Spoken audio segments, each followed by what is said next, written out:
তো সেদিন কাতলা মাছের একটা দুর্দান্ত সুন্দর এবং সহজ রেসিপি বানিয়েছিলাম, সেটি আপনাদের সাথে শেয়ার করছি। বানিয়েছিলাম কাতলা মাছের কাসন পোড়া মরিচ ঝাল। তো দারুণ সুন্দর খেতে হয়েছিল।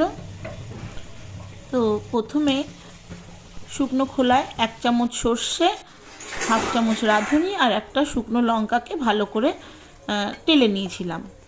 আমি এখানে 4 পিস মাছ আর 1 পিস মাথা দিয়ে যেহেতু করছিলাম, সেই জন্য ওইটুকুনি মশলাই যথেষ্ট ছিল।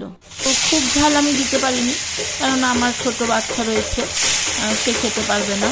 তো কাতলা মাছগুলোকে প্রথমে ভালো করে নুন হলুদ মাখিয়ে এপিট ওপিট করে, খুব কড়া করেও না আবার খুব হালকা করেও না, মোটামুটি মিডিয়াম একটা ভেজে নিলাম।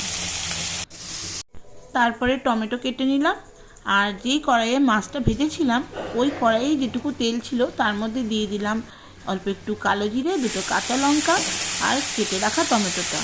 তারপরে নুন হলুদ দিয়ে ভালো করে টমেটোটাকে কষিয়ে নিলাম।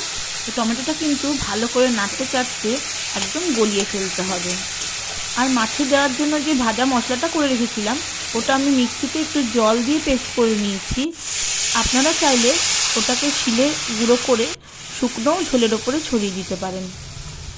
তারপরে টমেটোটা কষা হয়ে গেলে আমি দিয়ে দিয়েছি পরিমাণ মতন জল, আর ঝোলটা ফুটে উঠতেই এক এক করে মাছগুলো দিয়ে দিয়েছি।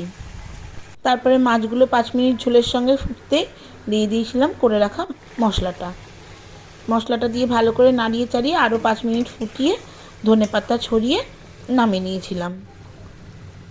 এটা কিন্তু একদম হালকা পাতলা রেসিপি, আর ধনেপাতাটাও কিন্তু অপশনাল, চাইলে আপনারা নাও দিতে পারেন।